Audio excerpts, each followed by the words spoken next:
Ngelawan. Jadi kalau menjadi ingkau tidak nike, ika nipe, apara isra tinggal dawa ma, belum main ada le surah. Jangan dulu, jangan di lagi terus di kalamnya le. Agai pertama jangan puamnya jangan dulu, jangan di, sama stay dong je, masih muyu ni do yang muyu lagam. Masa biaya semua go lain naik ni do yang muyu lagam. Video do suan go cini masih deh muyu, sadong do yang muyu lagam. Tu ai. Pertama jangan go puamnya bila ni le yang mana. Lebih terus di kalali bo, ni zong. Ai lo puamnya ini nama be, dan masa biaya semua go lain naik ni le yang mana. Kan tu bila do ya suan go cini macam bila yang mana. Pertama jangan go ya bila kama. ပြန်ပြီးဝင်စားပြီးနေမယ်ဆိုရင်တော့တမာပတ်ဝင်စားတာပေါ့နော်ပထမဇန်တမာပတ်ကိုဝင်စားပြီးနေမယ်ဆိုရင်တော့ပြောဝယ်မရှိတော့ဘူးတဲ့ဒုတိယဇန်တတိယဇန်သရုတ်တဇန်တွေလည်းဒီပထမဇန်လိုပါပဲဒုတိယဇန်တတိယဇန်သရုတ်တဇန်တွေကို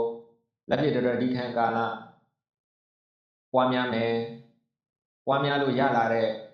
ဒီဇန်တွေကိုပြန်ပြီးတော့ဝင်စားမယ်အဲ့ဒါဆိုလို့ချင်းဒါမြတ်စွာဘုရားရဲ့အဆုံးအမနဲ့အညီနေတဲ့ယဟန်နဲ့ဇာမမစိတ်လုံးတဲ့ယဟန်နဲ့တိုင်းလူပြည်သားတွေရဲ့စွမ်းကိုအချင်းချင်းမဖုံးမိတဲ့ယဟန်လို့ဆိုရမယ်ဘုရားရှင်ကိုယ်တော်မြတ်ကြီးက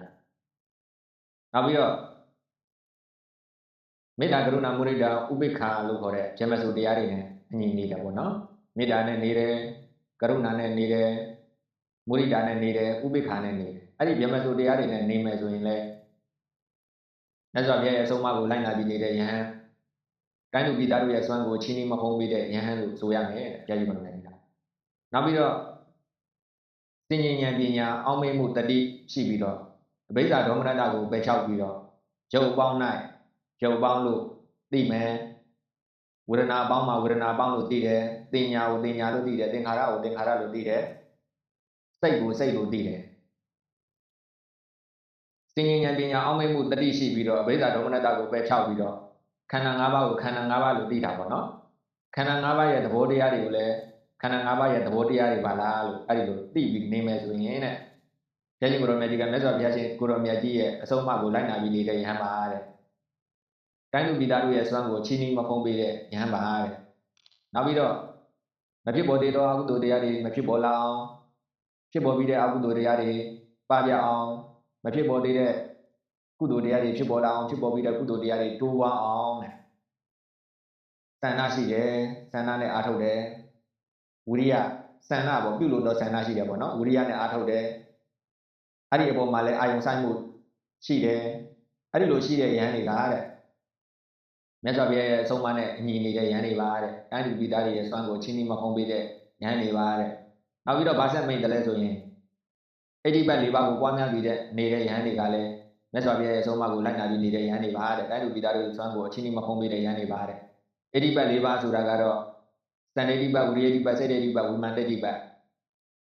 သန္နဝိရိယစိတ်ပညာပေါ့နော်အဲ့ဒီ၄ပါးကိုအိဋ္ဌိပတ်၄ပါးလို့ခေါ်တယ်အိဋ္ဌိပတ်ဆိုတာက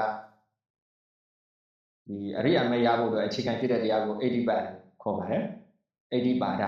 အိဋ္ဌိပတ်နော်အရိယာမရဖို့အတွက်စိတ်ဆန္ဒရှိရမယ်ဆန္ဒရှိရမယ်ဝိရိယရှိရမယ်စိတ်ပါဝင်စားမှုရှိရမယ်ပညာနဲ့ဥသိရမယ်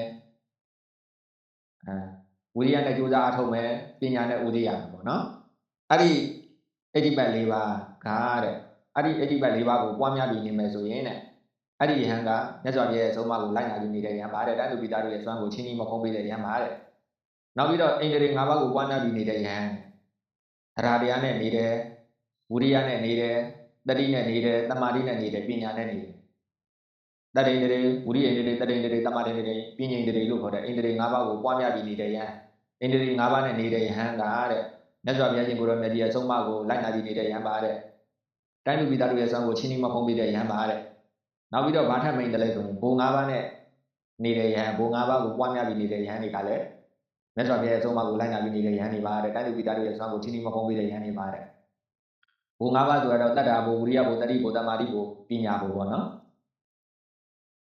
တရားတရားနဲ့နေတယ်ဝိရိယနဲ့နေတယ်တတိနဲ့နေတယ်တမာတိနဲ့နေတယ်ပညာနဲ့နေတယ် အဲ့ဒါဘုံ၅ပါးကိုပွားများပြီးတော့နေတာပေါ့နော်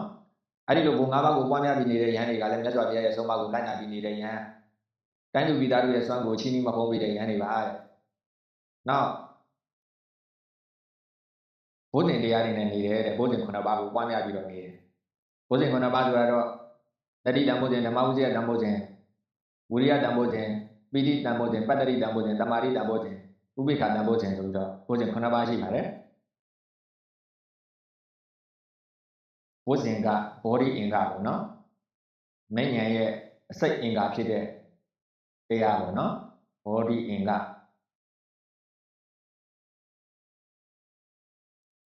ဘောဓိပက္ခယတရား38ပါးထဲမှာပါတာပေါ့နော်မဉ္ဇဉ်ရဖို့အတွက်ဒီတရားတွေကိုကျင့်သုံးရမယ်တတိတံဘုဇင်ဓမ္မဝိဇ္ဇယတံဘုဇင်ဝိရိယတံဘုဇင်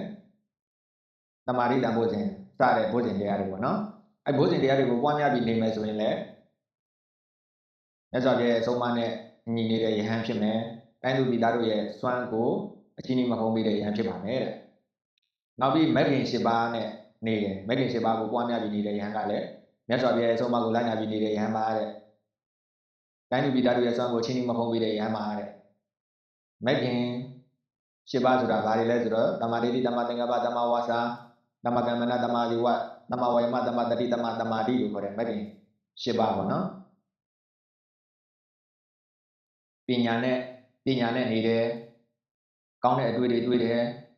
ကောင်းတဲ့စကားတွေပြောတယ်ကောင်းတဲ့အလုပ်တွေလုပ်တယ်အတ္တမိုးဝါးကြောင့်လည်းမဆက်ဆက်ပဲနဲ့အတ္တမိုးဝါးကြောင့်လည်းဆက်ဆက်ပြီးတော့ကောင်းတဲ့စကားတွေပြောတယ်ကောင်းတဲ့အလုပ်တွေလုပ်တယ်နောက်အားထုတ်မှုတွေကောင်းတာပေါ့နော်ကောင်းတဲ့နေရာမှာအားထုတ်တာပေါ့နော်ကောင်းတဲ့အရာတွေကိုမမေ့ဘူး